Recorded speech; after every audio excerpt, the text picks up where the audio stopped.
हमारे देश की धरती पे अगर पाकिस्तान स्पॉन्सर्ड किसी टेरर ऑर्गेनाइजेशन ने सबसे ज़्यादा नुकसान किया है तो वो जैश ए मोहम्मद टेररिस्ट ऑर्गेनाइजेशन ने नुकसान किया है। भारत के धरती पर जो हुए लैंडमार्क अटैक्स हैं उसमें भारतीय संसद पर पार्लियामेंट अटैक 13 दिसंबर 2001, जम्मू कश्मीर असेंबली अटैक 1 अक्टूबर 2001, उससे पहले आपका अयोध्या पे अटैक, अक्षरधाम में अटैक। और अगर उस टेररिस्ट ऑर्गेनाइजेशन की आप पूरी ट्रेजेक्ट्री ऑफ अटैक्स देखें तो 10 नवंबर 2025 लाल किला, गेट नंबर 2 का ब्लास्ट भी जो डॉक्टर उमर नबी का लेटेस्ट इंसिडेंट था वो भी जैश का ही किया हुआ है। तो ये जैश टेरर ऑर्गेनाइजेशन जनवरी 2000 में पाकिस्तान के बहावलपुर की सड़कों पे इसका ऐलान किया था मौलाना मसूद अजहर ने, जिसको कि भारतीय जेल से 31 दिसंबर 1999 को छोड़ा गया था एवज में IC 814 जहाज की, जो कि कंधार हाईजैकिंग के नाम से जाना जाता है। तो ये हाईजैकिंग 24 दिसंबर 1999 को हुई थी त्रिभुवन इंटरनेशनल एयरपोर्ट काठमांडू से मिड एयर में भैरवा के ऊपर जब जहाज उड़ रहा था। उसके बाद इसको डाइवर्ट करके राजा सांसी अमृतसर ले जाया गया, वहाँ से लाहौर में रिफ्यूलिंग हुई, उसके बाद दुबई अलमिनाद टेक्निकल एयरपोर्ट एरिया में उतारा गया और लास्ट में इसको उतारा गया कंधार। और करीब 5 या 6 दिन के नेगोशिएशन के बाद टेररिस्ट ने इस जहाज को छोड़ा और इसका पूरा घटना चक्र और षड्यंत्र ISI ने किया था। तो उस जहाज के वापसी के एवज में हमने 3 आतंकवादियों को छोड़ा था। उस 3 में एक मौलाना मसूद अजहर था जो जैश ए मोहम्मद टेरर ऑर्गेनाइजेशन का इस समय सरबराह है, वही वो, उसी ने जनवरी में इस ऑर्गेनाइजेशन की स्थापना की थी।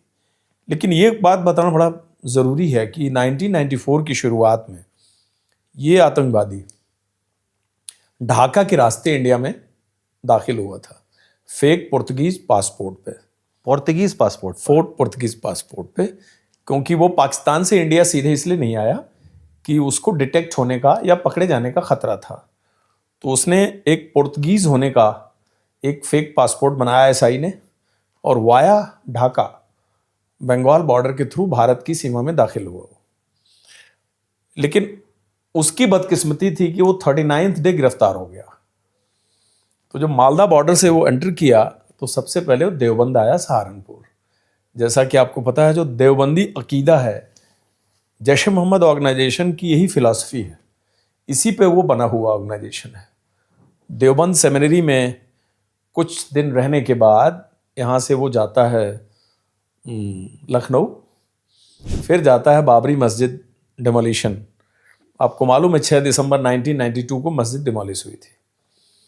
तो 94 में उसको देखता है, वहाँ से वो जम्मू जाता है, जम्मू से जब वो अनंतनाग साउथ कश्मीर जाता है तो उसको मुख्य किरदार ISI ने ये दिया हुआ था कि जम्मू कश्मीर के अंदर जो लोकल टेरर ऑर्गेनाइजेशन है उनके पूरे फैक्शन के अंदर एक समन्वय पैदा करना, एक इंटीग्रेशन, कोऑर्डिनेशन सबके बीच बनाना है उसको। और उसमें चूंकि पाकिस्तान स्पॉन्सर्ड टेरर ऑर्गेनाइजेशन के भी बहुत सारे टेररिस्ट आ चुके थे, तो उनके बीच एक जो है जोड़ तोड़ करना, एक समन्वय स्थापित करना और इस तहरीक को कश्मीर के अंदर जो आर्म्ड तहरीक है उसको चलाना, इस काम के लिए उसको भेजा गया था। मीटिंग के बाद वो अनंतनाग में शाम को निकला, उसके साथ एक कोटली, POK का एक शहर है कोटली का एक आतंकवादी था सज्जाद अफगानी, जो उसका बॉडीगार्ड था। ये दोनों टैक्सी से जा रहे थे। इनकी बदकिस्मती थी कि टैक्सी खराब हो गई और ये ज्यों ही शिफ्ट कर रहे थे ऑटो में, एक BSF पेट्रोल पार्टी, BSF का बंकर भी अनंतनाग चौराहे पे था, उसके नज़र में आया और उन्होंने पकड़ लिया।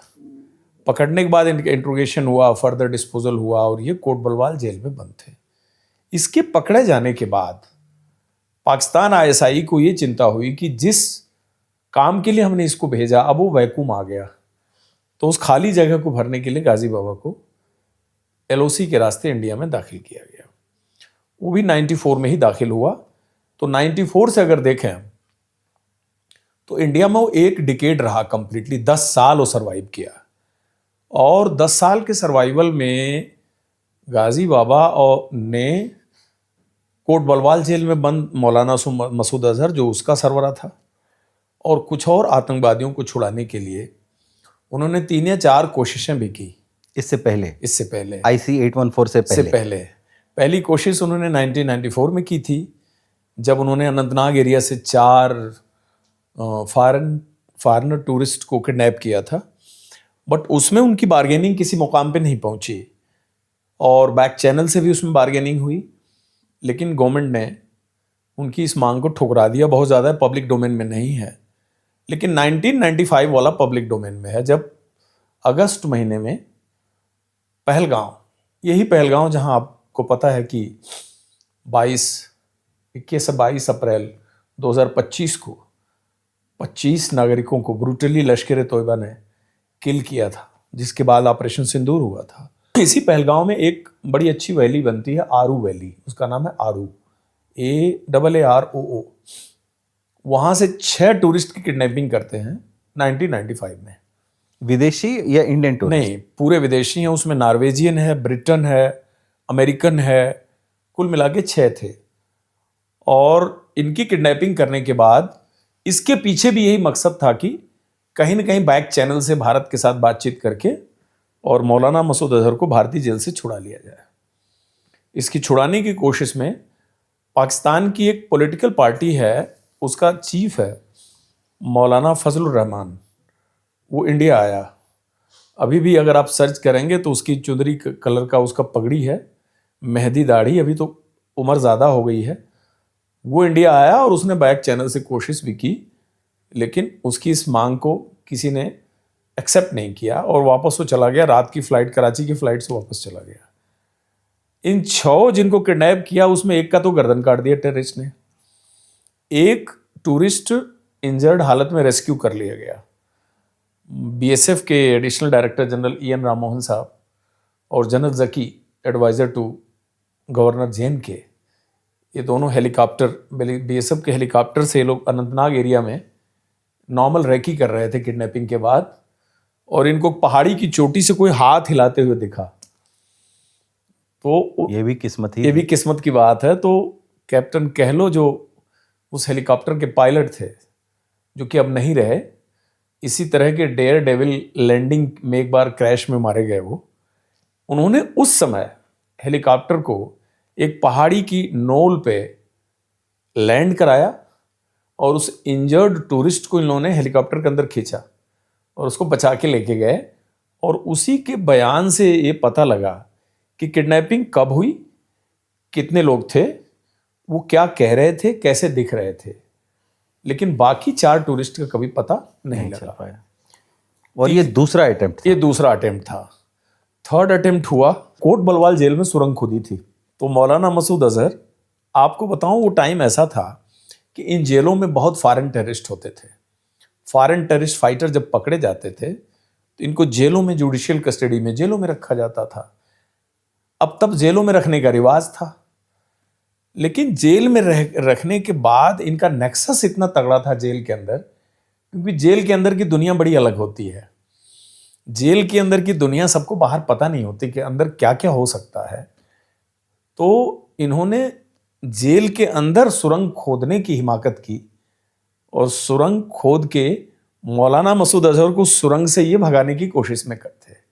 मतलब पूरी जेल ही एक सिस्टम बन गई थी। पूरी जेल कंप्रोमाइज्ड थी, सिस्टम कंप्रोमाइज था। आदमी को सुरंग से निकलने भर की चौड़ाई खोदने के लिए भी पूरा आपको तंत्र चाहिए, और सबके आंख के सामने करना पड़ेगा। के सामने खुद रहा है। मतलब ऐसी कोई वो आलू टमाटर गोभी की खेती तो हो नहीं रही है। अब आप सुरंग खोदेंगे तो सुरंग की चौड़ाई, डे लाइट, नाइट में भी अगर खोदेंगे तो पता लगेगा। तो उसमें सुरंग खोद दिया, और खोदने के बाद उस सुरंग से सज्जाद अफगानी और मौलाना मसूद अजहर को भागना था। तो भागने की मुहिम में सज्जाद अफगानी आगे आगे, मौलाना पीछे पीछे। तो सुरंग में जब घुसे तो सुरंग से भी एग्जिट करने ही वाला था कि CRP के सेंट्री ने देख लिया। उसने वहां से मारी गोली, तो एग्जिट पॉइंट पे जो सज्जाद अफगानी था उसको गोली लगी, मर गया। अब उस सुरंग के एग्जिट पे वो मरा हुआ, तो मौलाना उसमें से भाग नहीं सकता। तब तक जेल के अंदर शोर मच गया और रेस्क्यू करने के लिए जब सीआरपी की पूरी गार्ड आई तो देखा कि इसमें 2 आतंकवादी इसके अंदर फंसे हुए हैं, एक तो मरा हुआ है, एक निकलने की कोशिश में है। तो मौलाना मसूद अजहर को घसीट के बाहर निकाला, एक डेड बॉडी बाहर निकाली और मौलाना से बोला कि मौलाना साहब, भारत की जेल से अगर भागना है तो या तो वज़न कम कर लो या तुम सुरंग की चौड़ाई थोड़ी ज़्यादा खोल दो, तब भाग पाओगे। ये 3rd अटेम्प्ट था। और चौथा और मोस्ट सक्सेसफुल अटेम्प्ट था हाईजैकिंग IC-814, जो कि काठमांडू से दिल्ली के उड़ान पे था। उसको भैरवा के ऊपर मिड एयर में किडनैप करना और उस किडनैपिंग के बाद हाईजैक करना, उसको कंधार ले जाना। और जब शताब्दी बदल रही थी, 1999-2000 हो रहा था, उस रात उन्होंने उसको रिलीज़ कराया और उसके बदले मौलाना मसूद अजहर, सैयद मोहम्मद उमर शेख और मुश्ताक अहमद जरगर, जो कि कश्मीरी टेररिस्ट था और ये दोनों पाकिस्तानी थे, इन तीनों को हमने हैंडओवर किया।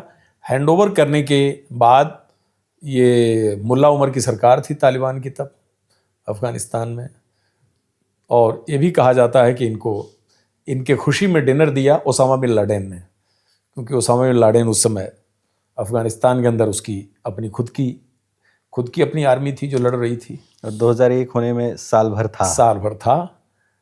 तो उसके बाद इसको अगले दिन क्वेटा के रास्ते पाकिस्तान के अंदर क्रॉस करा दिया गया, जहां जाने के ठीक 3 हफ्ते बाद इसने जैश ए मोहम्मद नाम के टेरर ऑर्गेनाइजेशन की स्थापना की। तब तक गाजीबाग, तब तक जैश ए मोहम्मद नहीं था। जैश ए मोहम्मद बना है 21 जनवरी 2000 को। उससे पहले इसको हुजी या हरकतुल जिहाद इस्लामी अंसार या हरकतुल मुजाहिदीन HUM का अमलगमेट था, ये दोनों का मिक्स था, तब ये नाम था। लेकिन जैश ए मोहम्मद नाम पड़ा है 21 जनवरी 2000 को, मौलाना मसूद अजहर ने इस्टेब्लिश किया। और खलीलुर रहमान से वो अलग हुआ, क्योंकि इससे पहले उसका चीफ जो है खलील था। तो खलील से ISI का डिफरेंस हुआ। खलील के अप्रोच को ISI बहुत अप्रूव नहीं कर रही थी, उनको मौलाना मसूद अजहर जैसा एक लीडर चाहिए था। तो जब ये छूट के इंडियन जेल से गया तो ये ओवरनाइट हीरो बन गया। यानी बहावलपुर की सड़कों पर इसका इस्तकबाल हुआ, हज़ारों की संख्या में पब्लिक ने इसको नज़रों में उठा लिया कि भारत की जेल से छूट के आ रहा है। और वही मौका था ISI को एक नया टेरर आउटफिट लॉन्च करने का, जिसका नाम जैश ए मोहम्मद रखा गया और उसका ये चीफ बना, और जो आज भी उसका चीफ है ये